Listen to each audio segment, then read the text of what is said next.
ثنایا نے اس کے کمرے میں داخل ہوتے ہی سوال دھاگا تو زین جو موبائل میں کوئی فلم دیکھنے میں مگن تھا ایک دم حیران ہو کر اسے دیکھنے لگا۔ یہ آج مجھ سے پوچھنے کا خیال کیسے آ گیا؟ جاؤ نا اپنے ان باقی 3 چہیتے بھائیوں سے پوچھو جن سے ہمیشہ پوچھ کر بناتی ہو کھانا۔ زین موبائل سائڈ پر رکھ کر منہ بگاڑ کر بولا۔ زیادہ نخرے دکھانے کی ضرورت نہیں ہے، سمجھے؟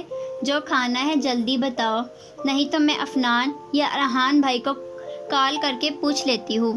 ایک تو تم پر احسان کر رہی ہوں کہ کل میں نے چلے جانا ہے، اس لیے تمہیں تمہاری پسند کا کچھ بنا کر کھلا دوں، پر تمہارے تو نخرے ہی ختم نہیں ہو رہے۔ ثنایا کمر پر ہاتھ رکھ کر احسان جتانے والے انداز میں بولی۔ ہاں تم تو بڑی کوئی رخصت ہو کر جا رہی ہو نا ہمیشہ کے لیے جو احسان کر رہی ہو، زین دو بدو بولا۔ بکواس نہ کرو اور بتاؤ کیا بناؤں؟ ثنایا نے چیخ کر کہا تو زین نے مسکراہٹ دبائی اور نارمل انداز میں بولا، اچھا اب تم کہہ رہی ہو تو چلو بریانی بنا لو۔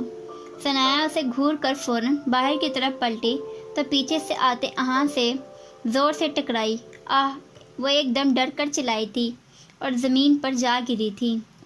زین فوراً اٹھ کر اس کی جانب آیا تھا اور احان بھی تیزی سے معذرت کرتا اس کی جانب لپکا، پر اس سے پہلے وہ ثنایا کو ہاتھ لگاتا وہ خود ہی اٹھ کھڑی ہوئی۔ آئی ایم سوری، میں نے دیکھا نہیں۔ احان نے ثنایا کے کھڑے ہوتے ہی اس سے معذرت کی۔ کوئی بات نہیں احان بھائی، وہ نارملی بولی، پر دل ایسے دھڑکا تھا کہ ابھی باہر آ جائے گا۔ جبکہ پیچھے کھڑے زین کا کہکا نکلا، چیخ تو تم نے ایسے ماری جیسے کسی جن سے ٹکرا گئی ہو۔ وہ ہنستے ہوئے بولا۔ ثنایا نے جواباً اسے گھور کر دیکھا۔ چل اب دانت اندر کر اور آجا باہر، چلتے ہیں کہیں۔ احان نے ایک نظر ثنایا کی گھوری دیتی ان چھوٹی لائٹ براؤن سی آنکھوں کو دیکھ کر زین کو کہا۔ کہاں جانا ہے؟ زین نے پوچھا۔ ایسے ہی چلتے ہیں کہیں، واپسی پر ڈنر بھی کرتے آئیں گے، احان نے کہتے ہوئے کندھے اچکائے۔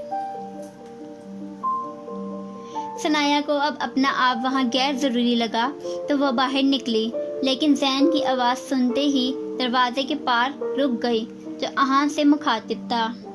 یار باہر جا کر کھانا جب گھر میں ہی بریانی بن رہی ہے، اور وہ بھی ثنایا کے ہاتھ کی۔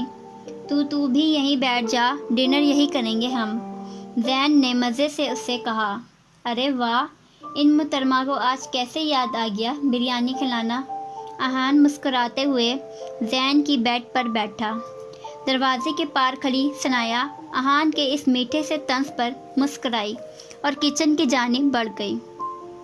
یار کل جا رہی ہے وہ ملتان خالہ کے پاس، اس لیے آج احسان کر رہی ہے ہم پر، زین نے کہا اور موبائل اٹھاتے ہی واٹس ایپ آن کیا تو سامنے ہی نظر سنان بھائی کے کانٹیکٹ پر گئی، جہاں نیو اسٹیٹس کی گرین بار اس کی ڈی پی کے گرد دائرے کی صورت میں شو ہو رہی تھی، تو اس نے اس کا اسٹیٹس آن کیا، جبکہ احان کا ذہن نہ چاہتے ہوئے بھی ثنایا کے ملتان جانے پر اٹکا تھا۔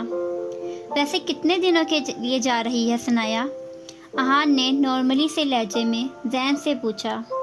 وہ تو میں نہیں جانتا، پر تم یہ دیکھو سنان کا اسٹیٹس، نیا کارنامہ سر انجام دیا ہے اس نے، زین مزے سے بولا اور احان کے پاس بیٹھ کر موبائل کی اسکرین اس کے سامنے کی، جہاں شاید کسی زخمی لڑکے کی تصویر لگی تھی، جس کے بازو اور اس کے سر پر سفید پٹی بندھی تھی اور بائیں گال کے جبڑے پر نیل پڑا تھا اور وہ سوجا ہوا تھا، اور نیچے کیپشن میں لکھا تھا ہاتھوں کی کھجلی مٹانے کا نیا طریقہ، اور ساتھ میں ہنسنے والے ایموجی تھے، اور یہ دیکھتے وہ دونوں ہی ہنسنے لگے تھے۔ اس انسان کا کچھ نہیں ہو سکتا، احان نے نفی میں سر ہلا کر کہا اور اپنا موبائل نکالا۔ کزن کس کا ہے آخر؟ زین نے فرضی کالر ایسے جھاڑے جیسے سنان کے فیمس ہونے میں سارا ہاتھ اسی کا ہو۔ ہمارا، احان نے آئی برو چکا کر کہا اور سنان کی ویڈیوز دیکھنے لگا۔ تب تک ثنایا کچن میں کھڑی بریانی بنانے کا سامان ریڈی کر رہی تھی اور سائرہ بھابھی بھی اس کے ساتھ تھیں جو اس کو چکن دھو کر دے رہی تھیں، کیونکہ ثنایا سب کام کر سکتی تھی سوائے چکن یا مٹن کو دھونے اور کھانے کے۔ اسے چکن یا مٹن کھانے میں تو بالکل بھی پسند نہیں تھا اور وہ اسے دھوتی بھی نہیں تھی، یہ کام اس کے گھر والے ہی کر دیتے تھے۔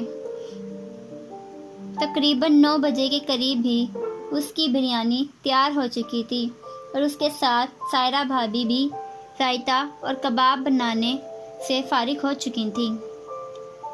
اس وقت سب اپنے اپنے کام سے واپس آتے ہی گھر میں موجود ہو رہے تھے۔